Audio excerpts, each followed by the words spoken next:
fadli wan ni'am amma ba'd. Alhamdulillah, cuma alhamdulillah di malam hari yang penuh keberkahan ini Allah Subhanahu wa taala masih berikan kita nikmat-nikmatnya. Yang terutama sekali adalah nikmat sehat walafiat di dalam taufik dan hidayah. Hingga di malam hari ini kita masih bisa bersama-sama berkumpul kembali di rumah Allah, melaksanakan perintah Allah, mendekatkan diri kepada Allah dengan melaksanakan sholat maghrib secara berjamaah, dilanjutkan kembali dengan kita berkumpul dalam surga Allah di muka bumi ini, yaitu berkumpul di majelis ta'lim mushola Al-Ikhlas. Insyaallah kita lakukan pada malam hari ini sebagai bentuk syukur kita kepada Allah, maka Allah akan langgengkan nikmatnya kepada kita dan kita selalu diberikan istiqomahan di dalam melakukan ketaatan dan kebaikan. Amin ya rabbal alamin. Salawat serta salam selalu terhaturkan kepada baginda dan besar Muhammad sallallahu alaihi wasallam, juga kepada para keluarga, kepada para pesunnah hingga akhir zaman. Semoga salawat yang selalu terhaturkan kepada Rasulullah telah kita akan jadikan golongan umat yang mendapatkan syafaat Rasulullah sallallahu alaihi wasallam, dan juga kalau nantinya kita di padang mahsyar mendapatkan pertolongan Rasulullah, dan dengan pertolongan tersebut kita akan dimasukkan oleh Allah Subhanahu wa taala menuju ke surganya Allah Subhanahu wa taala berkat syafaat Nabi Muhammad sallallahu alaihi wasallam. Amin ya rabbal alamin. Ma'asyiral hadirin yang dirahmati Allah Subhanahu wa taala, melanjutkan daripada pelajaran kita yang mana kita telah memasuki daripada hal yang kelima yang harus dijaga daripada lisan kita. Kemarin kita membahas masalah daripada mencela atau mencaci maki seseorang adalah hal yang tidak boleh di dalam lisan kita, karena dan sekali kerugian-kerugian yang didapatkan daripada orang-orang yang menggunakan lisannya hanya untuk mencaci, hanya untuk menghina seseorang. Alhamdulillah. Maka di malam hari ini kita akan membahas hal yang kelima yang disuruh untuk kita menjaga lisan kita. Apa hal yang kelima yang dikatakan oleh Imam Ghazali? Hal yang kelima adalah tazkiyatun nufus, berbangga terhadap diri sendiri. Kita dianjurkan oleh Imam Ghazali jangan pernah merasa bangga dengan apa yang kita lakukan. Kita boleh berbangga dengan apa yang telah kita dapatkan, tapi kita tidak boleh untuk merasa bangga dengan apa yang telah kita lakukan. Ini mencakup daripada ayat Allah Subhanahu wa taala, apa yang dikatakan oleh Allah Subhanahu wa taala, "Wala tuzakku anfusakum wa huwa a'lamu biman ittaqa." Jangan pernah kalian merasa berbangga dengan diri kalian, karena Allah Maha mengetahui dengan orang-orang yang bertakwa. Kalau kita memahami ayat ini, terkadang ada orang merasa bangga dengan ibadah, merasa bangga dengan apa yang dia lakukan. Padahal dengan apa yang dia lakukan ini tuh demam.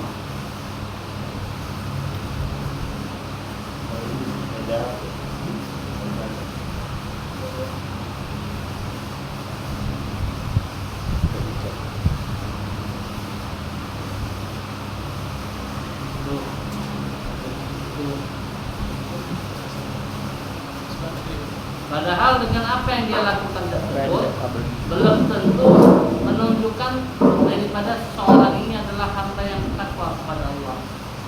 Karena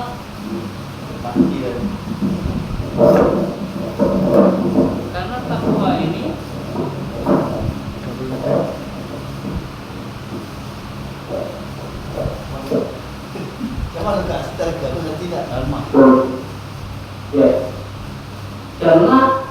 mengetahui dengan ketakwaan kita adalah Allah Subhanahu wa Ta'ala.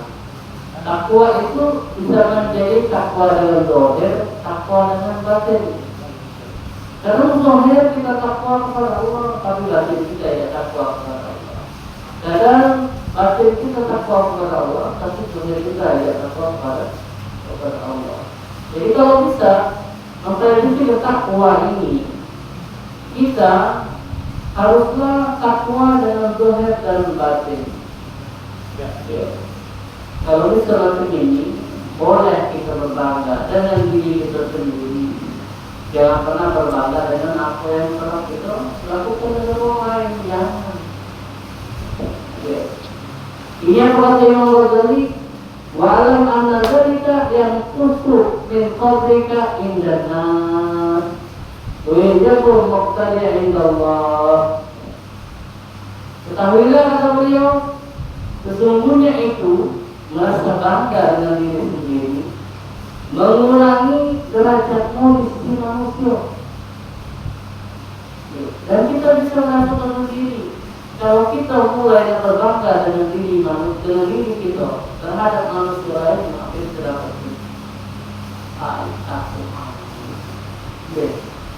kehebatannya tidak ada mulai bakal terjadi semua. Bahwa semua itu aku bangga. Iya. Bahwa di mata sedikit takwaannya, bahwa yang konsumen, bahwa yang juga, dan bahwa yang lain. Iya. Kalau kita merasa bangga dengan amal yang sedikit, maka bagaimana kita memandang orang-orang yang mereka itu dakwah secara sembunyi-sembunyi atau sedekah secara sembunyi-sembunyi? Mana kita? Kalau dikit langsung bangga. Ada mereka itu tidak diketahui, tapi mereka paling besar. Nyumbang sholat, nyumbang masjid, apa diketahui? Ya, inilah yang harus kita jadi pelajaran. Apa yang kita lakukan jangan pernah bangga. Kita kalau dapat hasilnya baru bangga. Alhamdulillah. Ya.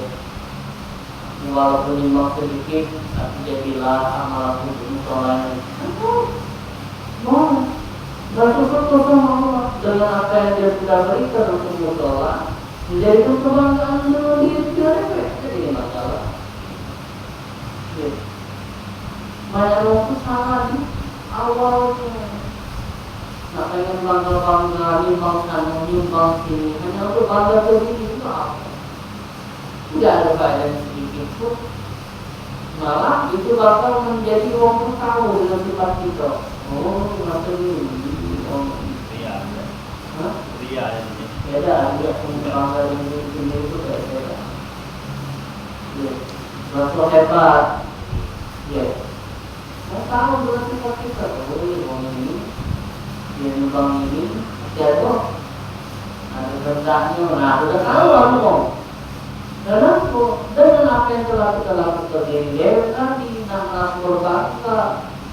Ayo kalau bukan karena musuh anda kebangunmu, untunglah aku nyumbang musola kalau tidak nyumbang kemarin. Sudahlah, nanti naik dulu lah musola. Lakukan enggak? Dengan apa yang dia lakukan ini tidak bakal menghasilkan apa-apa. Nah, di sini beliau mengajarkan apa? Kalau kau pengen tahu,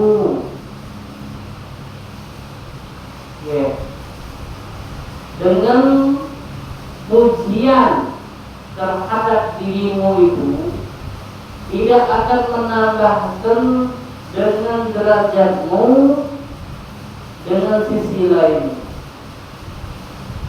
Kalau kita pengen tahu kan caranya, dia kan yang Ghazali bahwasanya ujian yang kita dapatkan dari wong berbangga dengan diri kita dewek, maka kita pengen tahu dia tetap memang Ghazali caranya. Lihatlah kepada teman-temanmu. Apabila engkau memuji mereka dengan sebuah kemuliaan, dengan sebuah jabatan, dengan harta yang mereka miliki, maka bagaimana hatimu dengan mereka? Wa yastaghfiruhu bitawaka. Bagaimana tasmuhum alaihi warakahum. Wa alamanahum aidan fi hali tazkiyatan nafsika dan munaka bi qulubin najidan. Ya. Mama pengen tahu nih, ketika engkau memuji mereka, ketika engkau melihat mereka yang punya harta, yang punya jabatan, engkau puji mereka, hatimu tidak terima, dan engkau pasti mencaci mereka ketika engkau berpisah dengan mereka. Dan begitu juga sebaliknya. Dan mereka juga macam itu sama kau. Oke, ketika di depan kau dipuji-puji, oh Masya Allah, kawan kita ini hebatnya. Oke, banyak hal, banyak duit, jabatan besar, dan lain sebagainya di depan kita. Dan hati mereka itu sungguh tidak menerima hati mereka itu. Cuma di depan kita enak bagus-bagus kita. Tapi kalau balik, sudah engkau juga bakal jadi saksian mereka. Jadi maksudnya dalam pelajaran kita pada malam hari ini, tidak ada yang namanya kebagusan, tidak ada yang namanya kehebatan di dalam berbangga dengan diri kita dewek. Harta tidak menjamin kita menjadi hebat. Jabatan tidak menjamin kita jadi hebat, kecuali kalau jabatan tersebut dipakai dengan benar-benar, harta tersebut dipakai dengan benar-benar, baru bisa untuk jadi kebanggaan dengan dia. Ya, harta tadi dipakai, harta tadi dipakai untuk bantu orang, jabatan tadi dipakai untuk bantu orang, itu bisa buat dia jadi bangga. Tapi kalau selain itu, jabatan tadi memang untuk berbangga dengan orang, kekayaan tadi untuk berbangga dengan orang, maka tidak ada faedah. Mungkin di depan kita udah namanya penjilat ya. Penjilat ini di bawah ada pula. Ya, pasti kita ketemu ngomong yang namanya penjilat, pengen harta kita, pengen apa yang ada dengan kita dapat dari dengan dia. Ya, akhirnya apa? Kita dipuji-puji, oh Masya Allah, kata kita baik nih ya, berjumlah pamer, lainnya kata kita dalam sedekah. Padahal kita pernah sedekah, kita berjumlah pandai. Woi, setiap minggunya dalam berbagi banyak video. Tentunya terkenal juga. Sekarang sudah dipuji dari merasa mulai naik hati dia. Mulai naik hati dia. Oh benar ya, kawan kita senang ya, aku juga seminggu sekali galak bagi-bagi duit. Entah kok untuk berbangga dengan dia. Biar orang tahu kalau di bulan ini galaknya memang tiap minggu galaknya sedekah. Tidak ada faedahnya. Orang nak tahu, nak tahu, ada faedah untuk kita. Tidak ada.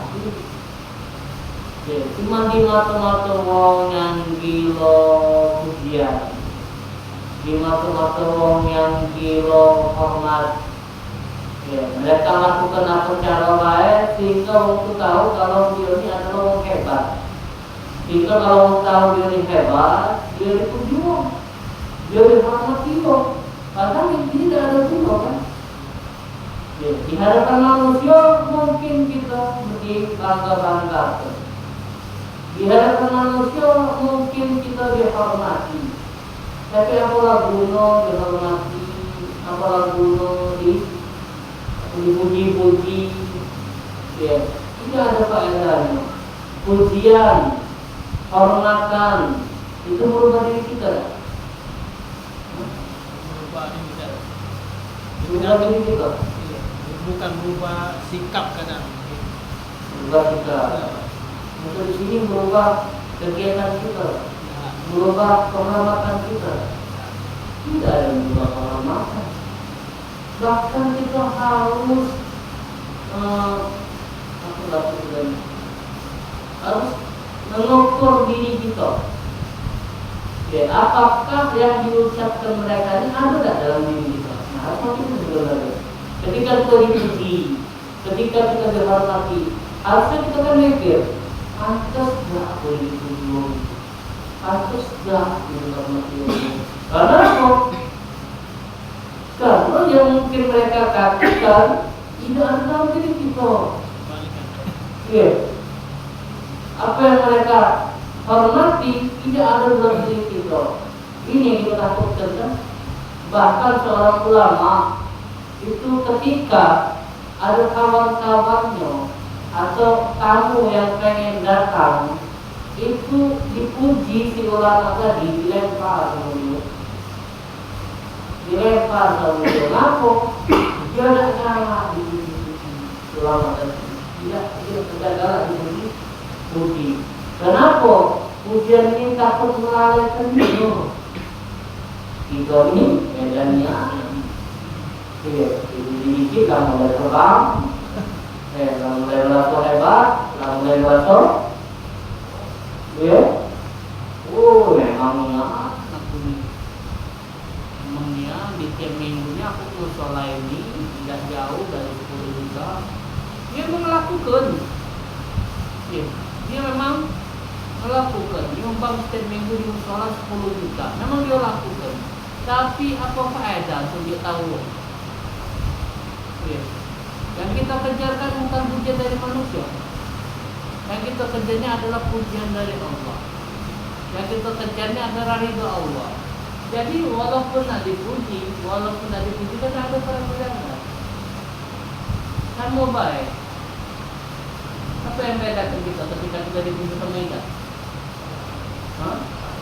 Sama baik. Tidak ada hebat-hebatnya.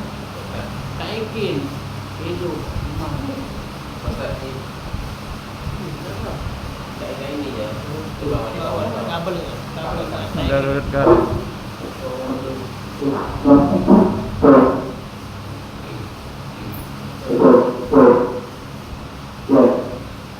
Tidak ada perbedaan di antara manusia yang dipuji sama yang tak dipuji.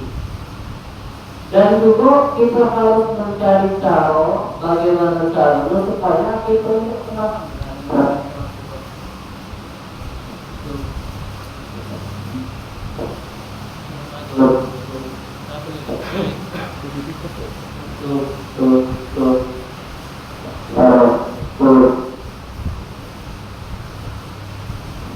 Makanya ini jadi pelajaran untuk kita bersama, bagaimana caranya supaya hati kita ini selalu bisa untuk jangan pernah berbangga dengan apa yang kita lakukan.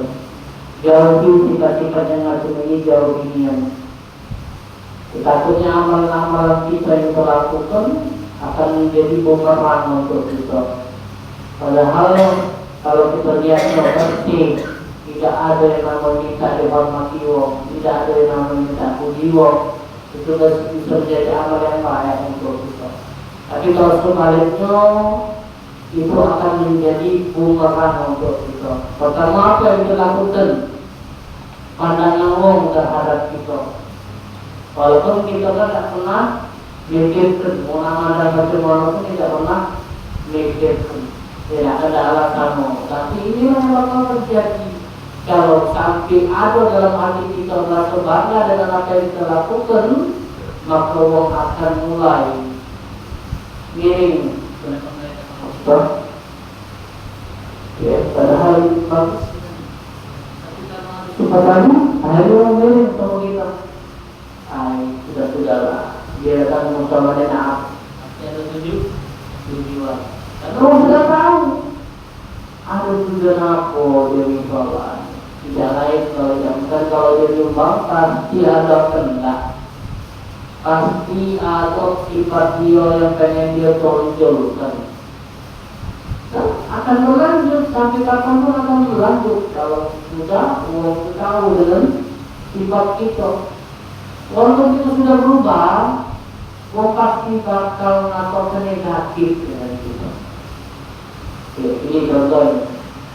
Misalnya dia terjadi mau pada waktu itu kita lagi tak bagus-bagusnya seperti itu, kita nyumbang teman-teman. Lagi tak bagus, kita lagi nak bangga-banggaan dari teman. Kita nyumbang teman-teman, nyumbang ke masjid, nyumbang ke tempat-tempat lain. Ya.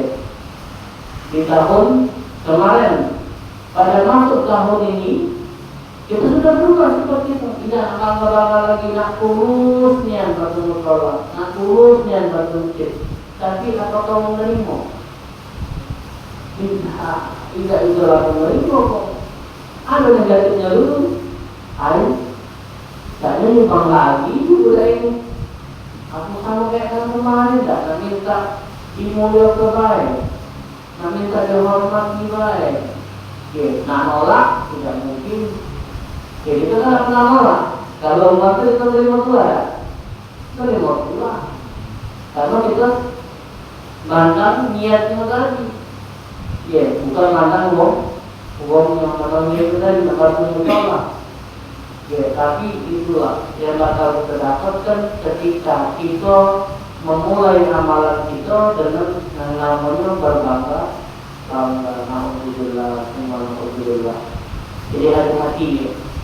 Hati-hati bagi kita yang pengen melakukan amalan, jauhkan dari hati kita pengen nak berbangga-bangga dengan apa yang kita lakukan. Di bahasa kasar seperti ini. Ketika kita melakukan amalan, anggap kayak uang duit. Paham maksudnya Pak ya? Kalau masalah dengan duit, ya anggap kalau kita sedang melakukan duit untuk beramal, ya jangan ingat-ingat lagi maksudnya. Anggap duit hilang. Ya, kalau yang ingat-ingat inilah bakal bakalan, ya, ingat-ingat terus.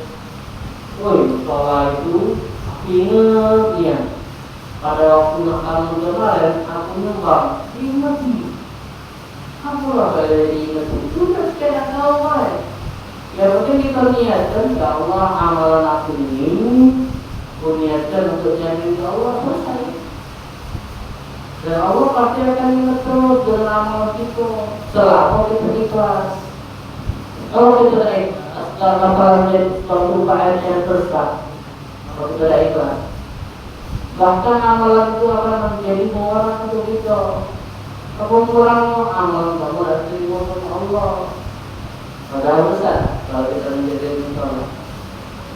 Kalau kita ngomong bangun musola dan anak kita juga, benar. Kalau kita ngomong 10 juta, sudah sepenuhnya kita di mana? Jadi mau jadi mau musola 10 juta.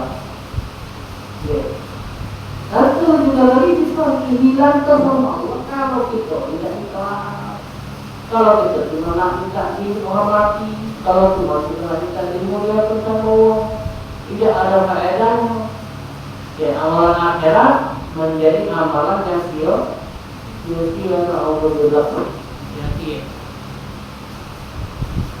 dan ini juga menjadi pelajaran untuk kita bahwasanya tidak ada manusia itu yang 100% hormati kita, tidak. Jadi pelajaran untuk kita. Di depan baik kayak hormat-hormat, di depan baik kayak di belakangnya kita dikatakan, di belakangnya kita dihina.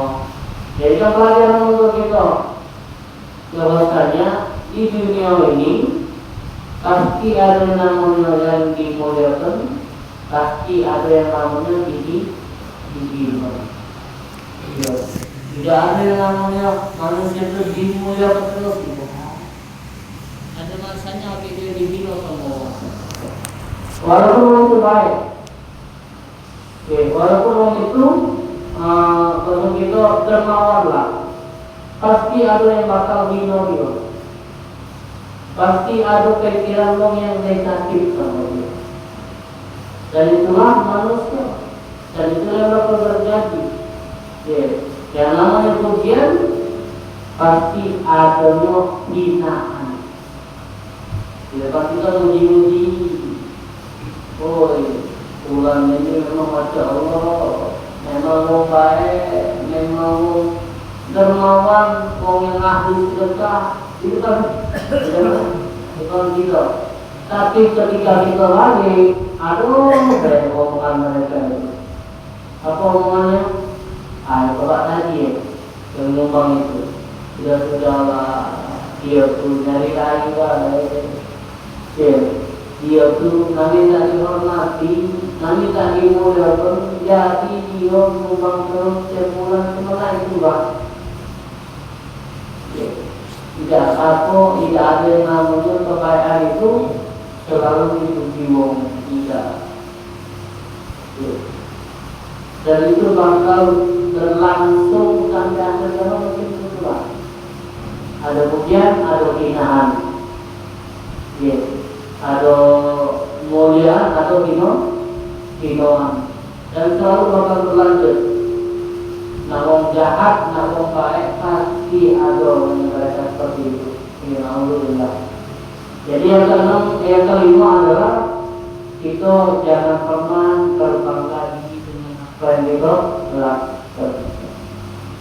Yang keenam yang harus kita jauhi adalah al-la'an. Allah ini melaknat. Wa iyyaka an tal'ana syai'an bima khalaqa Allah ta'ala min haywan aw ta'am aw insan bi'ainihi. Hati-hatilah kalian untuk menghina seseorang yang telah diciptakan oleh Allah Subhanahu wa taala dari hewan atau makanan atau manusia dengan ciptaannya. Wala taqta bi syahadatika ala adin ahlil kibar bisyirkin aw kufur aw nifaq. Dan jangan engkau mengatakan terhadap seseorang yang beriman dengan ucapan syirik, dengan ucapan kufur, atau dengan ucapan munafik. Karena tidak ada yang bisa mengetahui rahasia seseorang kecuali Allah Subhanahu wa taala, maka jangan kalian masukkan perkara di antara manusia dan di antara Allah Subhanahu wa taala. Jadi ini pelajaran tentang masalah melaknat. Kita sangat dilarang untuk melaknat apa-apa yang telah diciptakan oleh Allah, dari hewan, dari makanan, atau manusia. Kalau masalah hewan, kalau masalah makanan, kita jarang untuk melaknat. Tapi kalau masalah dari manusia, karangan ini yang keluar dari mulut. Padahal untuk melaknat seseorang itu kita harus mikir, kita harus memandang jauh. Apakah yang kita laknat ini adalah pantas untuk dilaknat? Kecuali yang sudah meninggal, yang mereka itu memang pantas dilaknat, yaitu musuh-musuh Allah. Ayah Fir'aun, ayah Fir'aun. Tapi ini menjadi juga apa? Menjadi landasan untuk kita jangan pernah melaknat seseorang. Karena kita tidak tahu meninggalnya mana.